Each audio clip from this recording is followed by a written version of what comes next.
Today we're going to make zucchini lasagna. Start by preheating your oven to 200 degrees Celsius. Dice a nice big onion and mince a clove of garlic.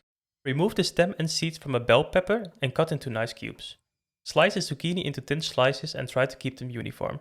You can do this with a knife or like I did with a slicer. To make your sauce, you want to add a little bit of olive oil to your pan. Sauté your onion until it turns translucent. Then add your bell pepper. After a few minutes, add your garlic and shortly sauté it. Add your tomato paste, diced tomatoes and water. Add your spices and red lentils.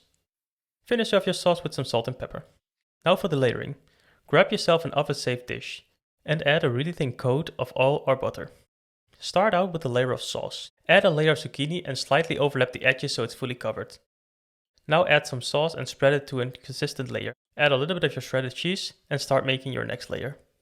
Keep repeating these steps until you are done. Finish off with the sauce and add some more shredded cheese. Throw it into the oven for about 30 minutes until you see the sauce bubbling, and the cheese is how you like it.